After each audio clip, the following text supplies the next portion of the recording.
From the Joy News Center.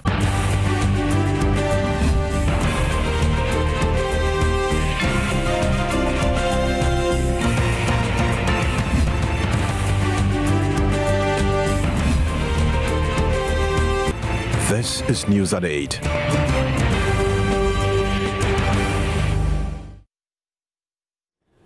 Thank you for joining us on the Primetime Bulletin here on Joy News on Multi TV. Coming up in the next 60 minutes, Ghana Police Service dispatches first batch of 30,000 strong force to contain possible outbreak of violence in the aftermath of the election petition ruling next week.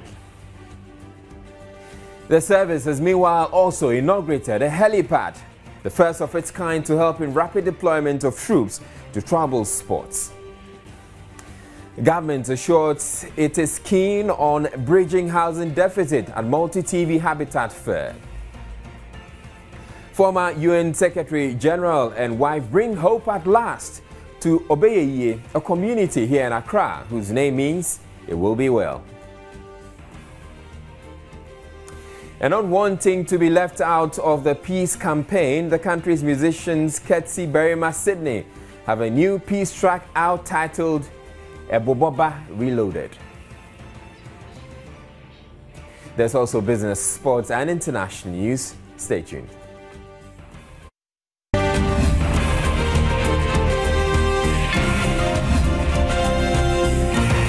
News at 8 with Israel Lai. The African Center for Economic Transformation, ACET, beginning Monday, August 26, will hold a series of workshops, seminars and field visits aimed at reversing the resource curse, an emerging trend across the world. The organization is determined to ensure that Ghana manages its resources effectively and efficiently through the exercise. The resource curse refers to the paradox that countries and regions with abundance of natural resources, specifically point-source non-renewable resources like minerals and fuels, tend to have less economic growth and worse development outcomes than countries with fewer natural resources. This is a situation which has become a pattern for most African countries. Ghana has started exploring oil, and the fear is that, just like Nigeria and other African countries which have suffered the resource curse, Ghana will soon fall into the same trap if the resources are not properly managed. The African Center for Economic Transformation, ACET, seeks to investigate the drivers of economic transformation, identify each country's most promising pathways to transformation, and positively make inputs into its proper management for the greater good of the masses. So we're going to be going to the Boissy mines. We're going to spend the day there. We're going to look at the mines and talk about some of the challenges for the community, and also talk to Anglo Gold about some of their corporate social responsibility projects. They have a world-class malaria program which they've been working on in that area.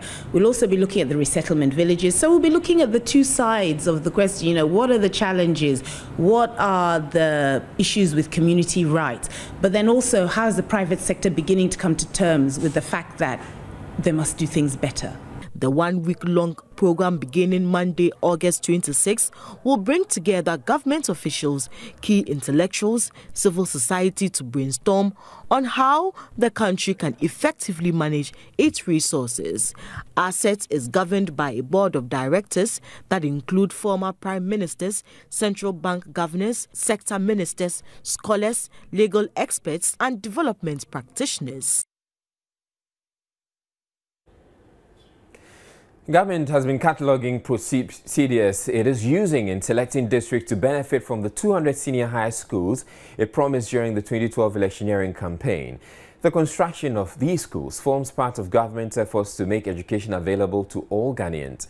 Government has indicated the first 50 of the schools will be built this year. The task force put together to look at the implementation of the priority projects has already submitted a model of the schools they want to build to the president. Deputy Information Minister Ibrahim Mutala Mohammed at the daily media briefing today said 3 main criteria will be used to identify the districts which will benefit.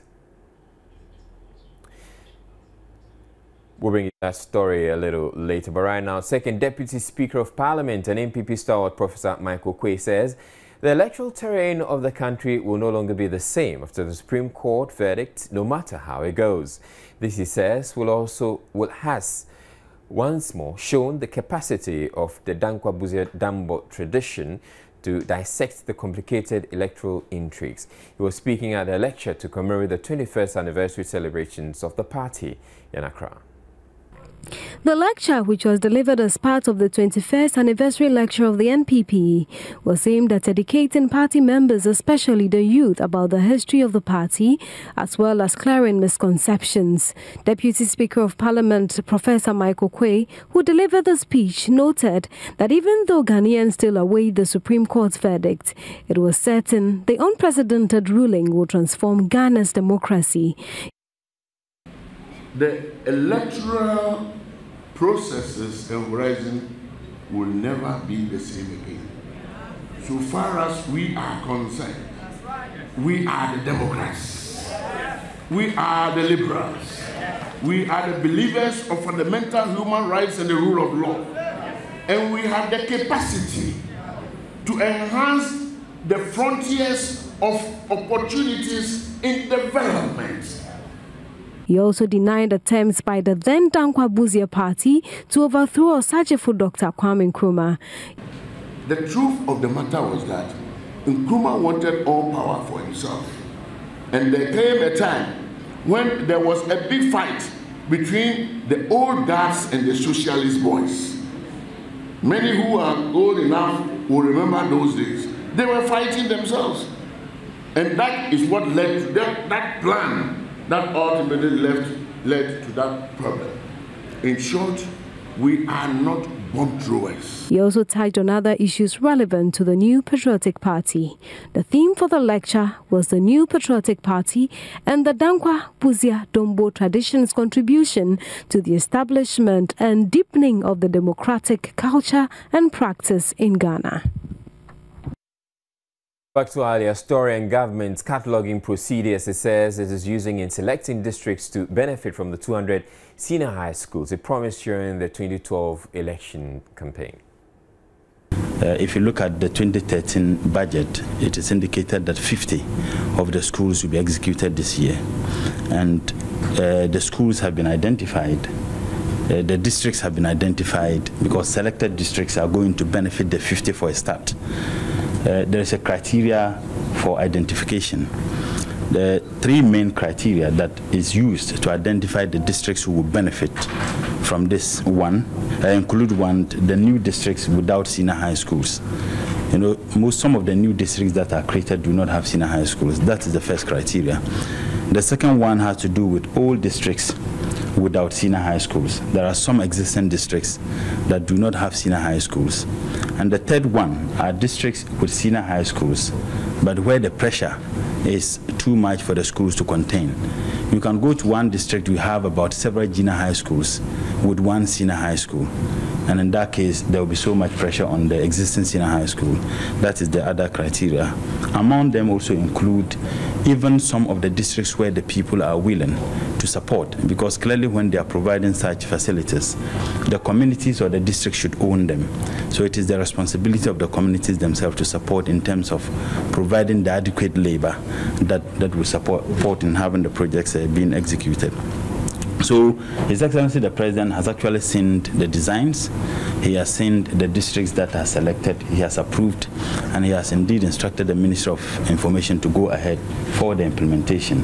The ministry, having identified those districts, have also written to the districts for the acquisition of land for the schools to be built.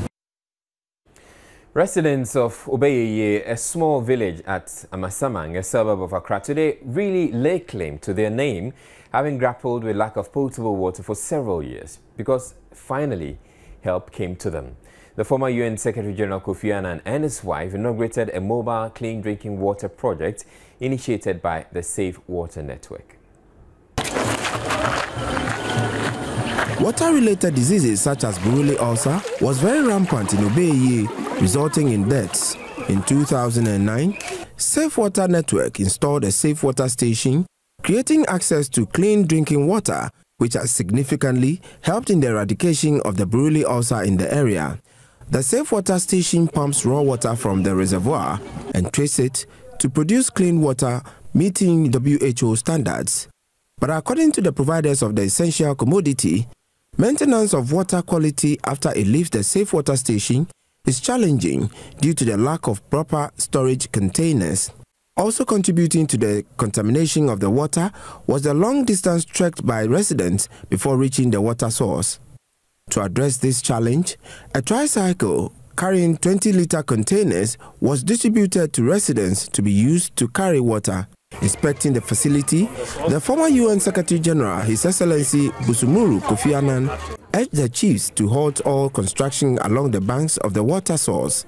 Apart from working to sustain the program that you protect the water source, honestly speaking, I was quite surprised to see people building so close to the water source.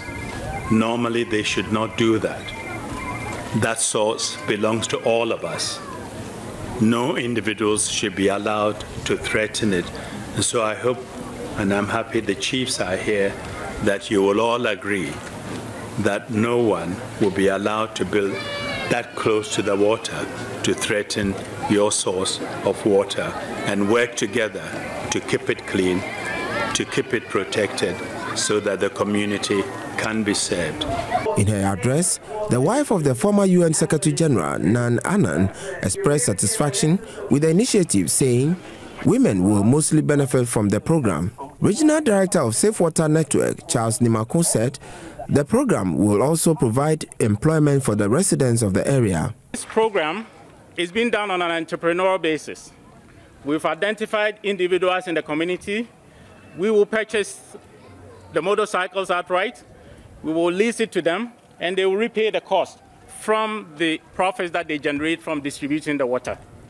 In essence, 4 or 5 members of your own community will be generating businesses, and we hope they will also be taking care of the equipment ourselves. We made the payment terms very flexible so that everybody can have access to it. The program, according to the providers, will be rolled out nationally in the coming months. The chiefs of Obeye presented gifts to Kofi Annan and his family for the honor done them.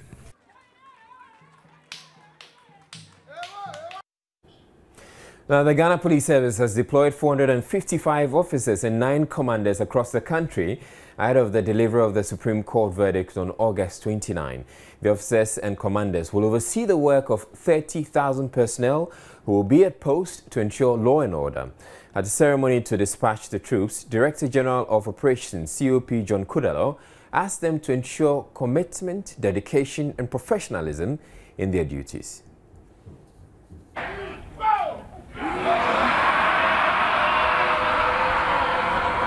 The formed police unit, made up of snipers, hostage rescuers, route control officers, vital installation officers, among others, is the first batch of over 30,000 police personnel to be deployed ahead of the Supreme Court verdict on August 29th. COP John KUDALOR is the Director General of Operations Commission of the Ghana Police Service. The formed police unit is now the flagship of the Ghana Police Service.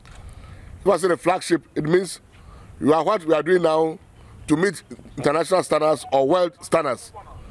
In each enforcement, the FU units form a very critical role. So it's not just by chance that you are being the vanguard, the first people to be deployed before other deployments will be made. You are being deployed to go see the ground where you are being sent and get your local knowledge well before time. Because we are about almost 1 week to the time, but we are deploying you to go and help the local police. The commissioner charged the officers to live up to expectations since all necessities to facilitate effective operations have been provided. So you are going there as a support unit. So whenever there's any difficulty for them, you have the equipment, you have the training to assist them. The director in charge of operations, ACP Paul Awini, entreated police officers to take inspirations from past achievements and work in the spirit of mutuality and togetherness. The purpose of our gathering here is to brief you so that when you get out there, you listen to your commanders and you act accordingly. We've told you in the past, in the field, teamwork is very, very, very important. Teamwork. We do not want to see a situation where any officer will move out on he or herself alone on anything. You must act according to the dictates of your commanders. The 455 police officers will be working in various areas under the tutelage of 9 commanders, while the other badges of officers are expected to join them at a later date.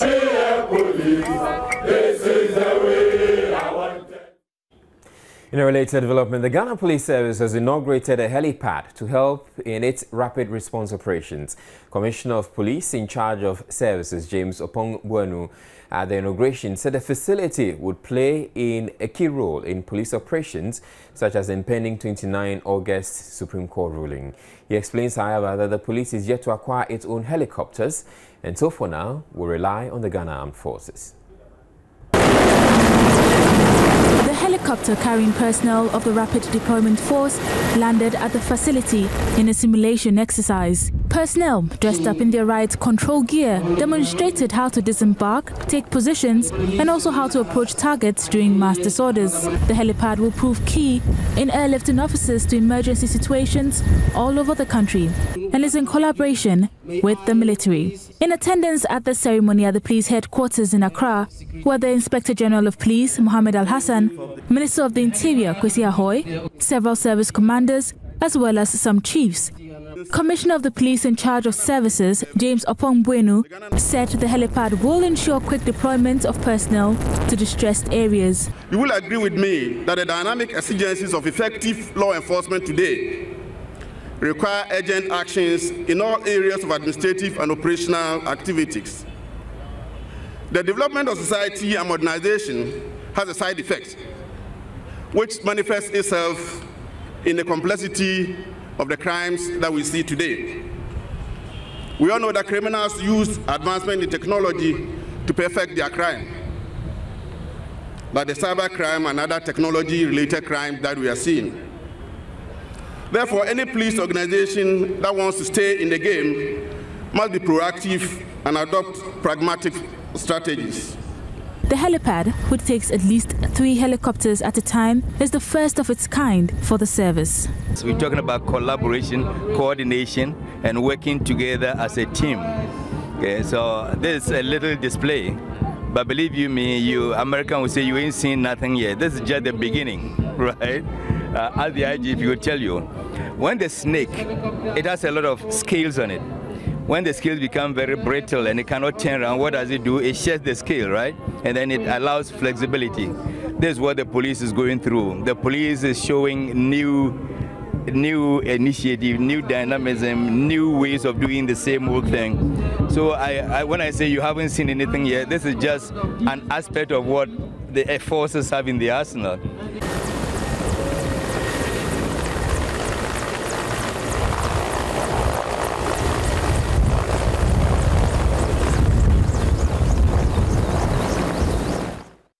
News coming up in a bit.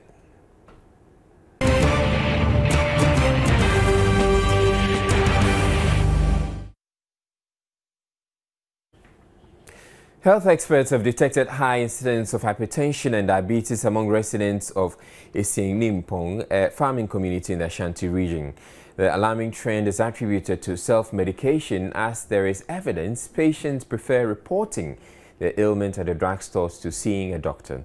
This was revealed during a health outreach to the community by members of the Pharmaceutical Society of Ghana. Mahmoud Mohamed Nuruddin reports.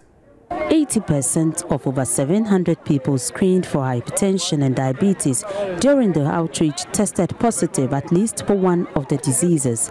According to health experts, the residents' attitude must change, especially as there is a clinic in the town. Over 5,000 Ghana cedis worth of drugs were also dispensed to the people at no cost. A clinical pharmacist at the Komfo Teaching Hospital, Charles Anane, said most of the residents are ignorant about their health status and called for an increase in primary health care delivery. What I mean by primary care is that we have health posts, we have clinics in the villages, and what we need is for health personnel to be posted to these areas. And the interesting aspect is that most of them are hypertensive, but they don't know they have hypertension. The adults have hypertension, 20% have malaria, and more than 50% to complain of waist pain, because most of them are farmers. So it's because of that they experience bodily pains and waist pains in particular. He expressed unhappiness about the unwillingness of some to go to the hospital for proper diagnosis. There are some drugs that are over-the-counter drugs, like paracetamol and multivitamins and other things. These are drugs you can buy. But people go to the hospital, they are given medication. But then when the medication gets finished, they resort to buying those medications themselves without going back to the hospital to be checked and to be maybe diagnosed differently again. And that's what we're saying, that's irresponsible drug use. You don't use a previously diagnosed medication, disease medication, for another sickness or illness that you might be experiencing.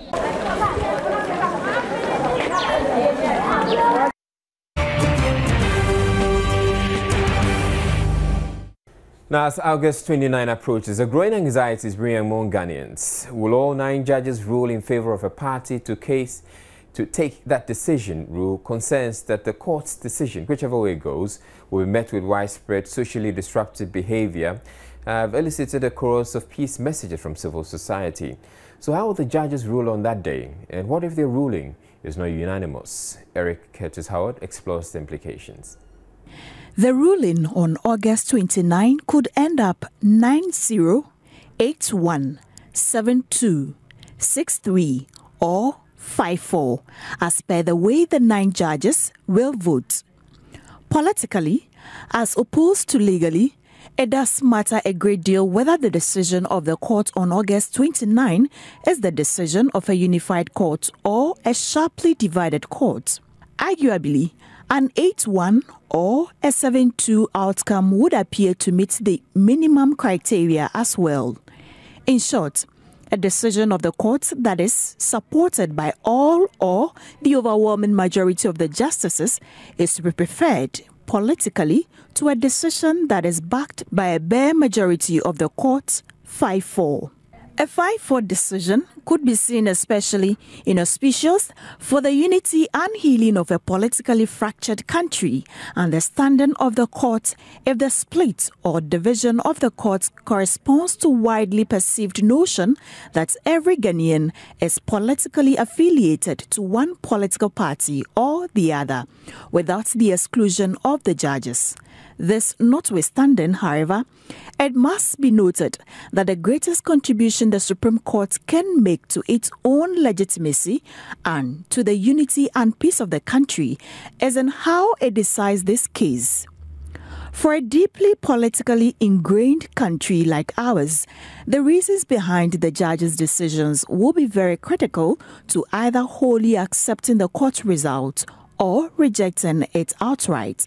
The reasons also will enable the parties to decide as to whether they should seek a review or not.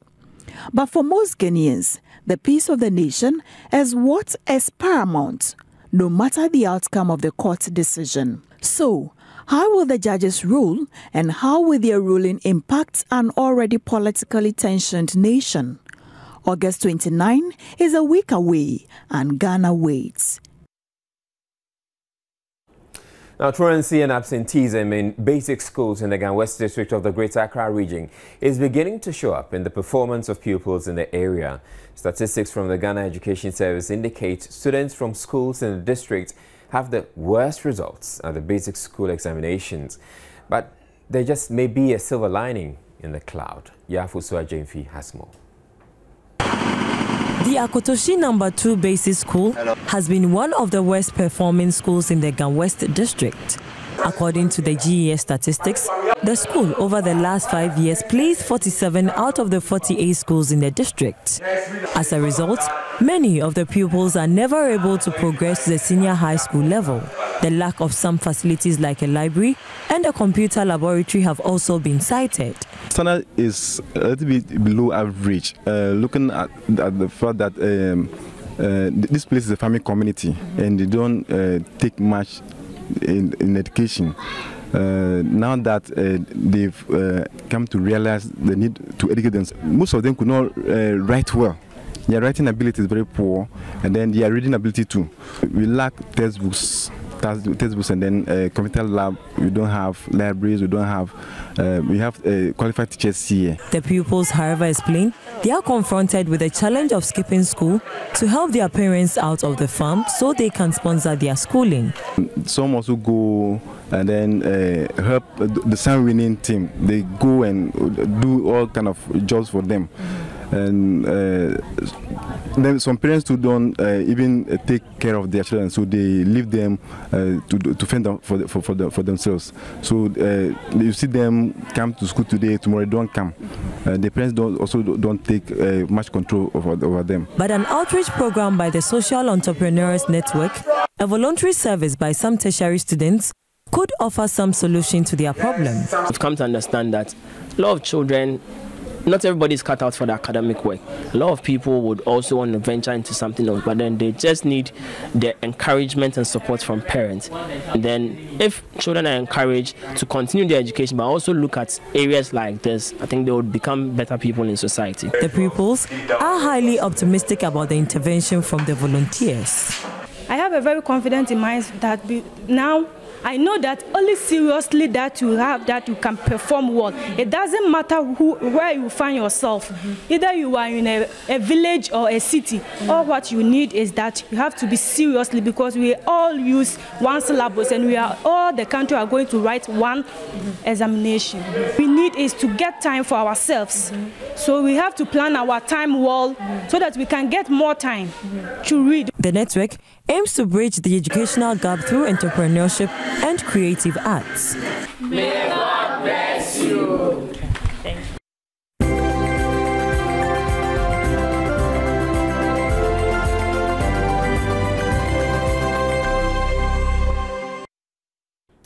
Good evening and welcome to the Business Report with me, Asare. Let's start with our first story now, where some financial analysts are warning against acts of violence before and after the verdict of the election petition hearing, as it will ward off investors and slow down the economy. Already, the performance of the stock market in the last 2 weeks has declined, and they say it will fall further if information from the Supreme Court is not properly handled. The hearing of the election petition since it began has not significantly hit the investment climate, although notions of its effect on the economy are highly debated on. It is just about 2 weeks to the judgment of the case, and there are fears its outcome will affect the Ghanaian business environment. But analysts say the acceptance of the verdict in a peaceful manner is ultimate in maintaining a stable economy afterwards. Investors, they don't like uncertainty. So a lot of the investment decisions, have been put on hold pending the outcome. So for starters, as soon as the verdict is announced, that uncertainty is gone. But if there is the status quo is maintained, well, then there will be fluidity. A lot of people will just quickly, decide, well, they want to do this, they want to do that. If it's the other way around, it clears the uncertainty, but it depends on how, the judgment is received.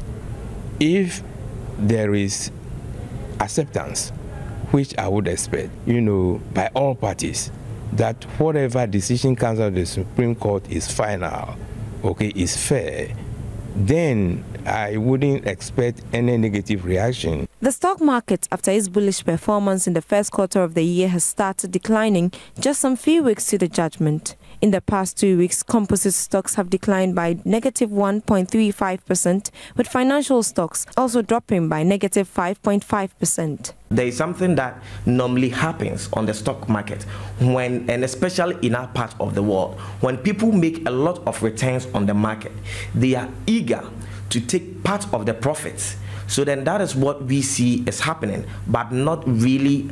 People are scared of the market, and hence they are trying to just take away their investment. For analysts, the verdict of the case may just influence investors inclined towards a particular party and consequently affect some economic indicators. There are some investors probably who are more inclined to invest if, a market-oriented government is in power than, a social democratic party in power. It's as simple as that. Or there are some areas of the economy, which might be more attractive to them, when one party is in power other than the other.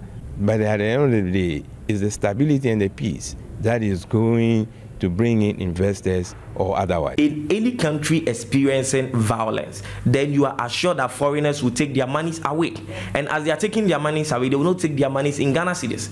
They will take their monies in what? Foreign currencies. And so if after this verdict, some people decide to just go out there creating violence and stuff, then it means the foreigners will be scared. And as the US had already won their citizens, then other nationals will also start warning their citizens, and they will start putting everything together in foreign currencies, moving it away, meaning the demand for the foreign currencies or the dollar is going to increase. So what I believe is if there is violence afterwards, then the violence can also add up to the already existing demand in the system, and the city will depreciate further.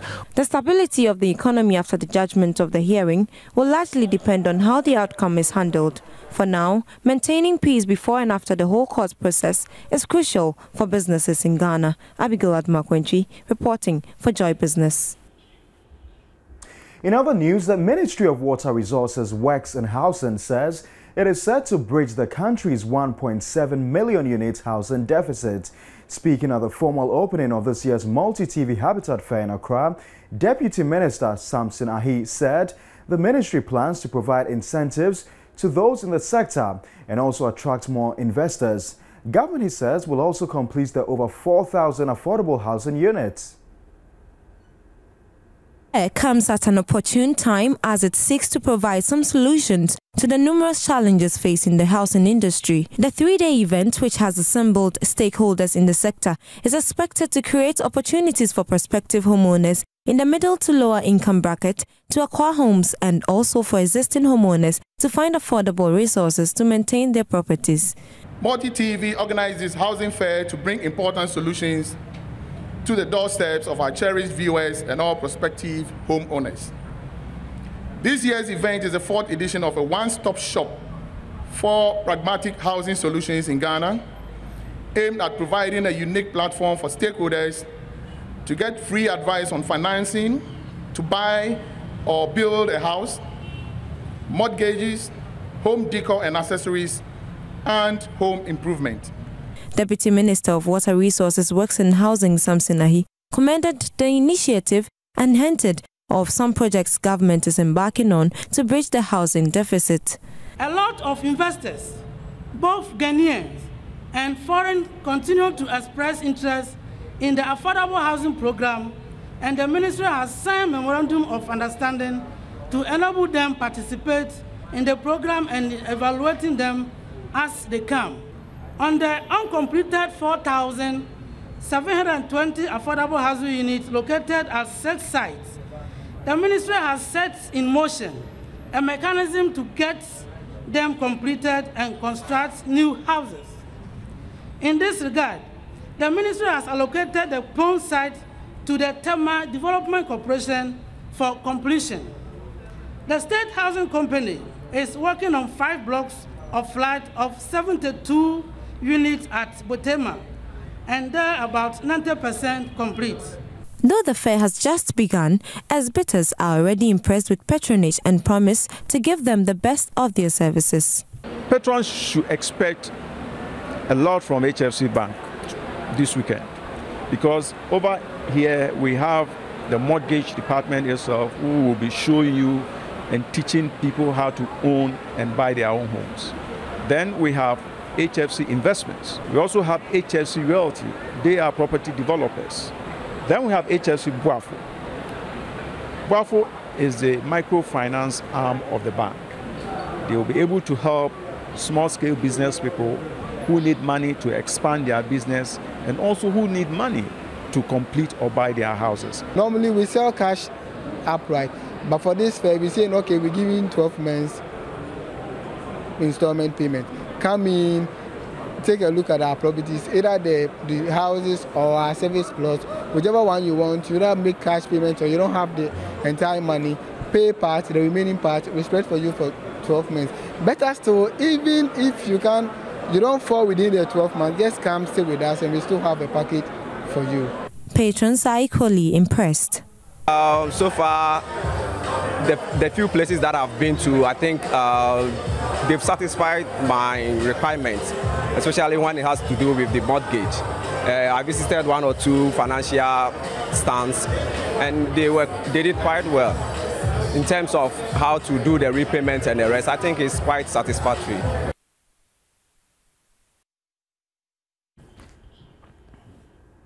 Before we go, Chairman of Parliament's Public Accounts Committee, Kweku Agyeman-Manu, has cautioned the Governor of the Bank of Ghana, Henry Kofi Wampa, over his continuous boycott of its sittings. The PAC chairman announced during sitting on Friday that the Governor was pushing the committee to go against certain conventions it has adopted over the years. It wants the Governor to answer questions regarding inconsistencies in a loan agreement between the Bank of Ghana and the Ghana Commercial Bank, which was revealed in the Auditor General's 2011 report.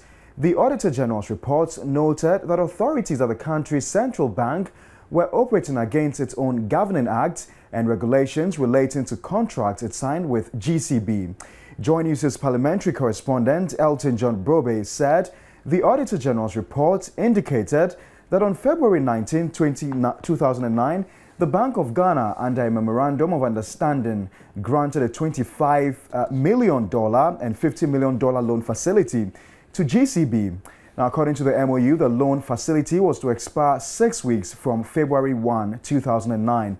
However, as at December 31, 2010, an outstanding balance of the cedi equivalent of $50 million remained unsettled. The Auditor General's report also noted that BOG did not establish a new agreement or an addendum with GCB extending the terms and conditions contained in the MOU, which had expired in 2009. That's according to Elton John Brobe. According to Public Accounts Committee, the absence of a valid loan agreement and contract to govern the facilities would impede the efficient and effective management of the loan portfolio which the central bank granted GCB.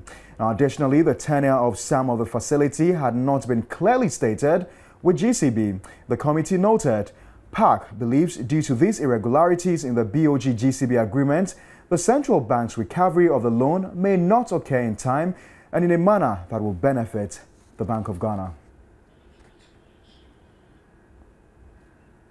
And that's all for the Business Report at 8. My name is Pharmacist Asare.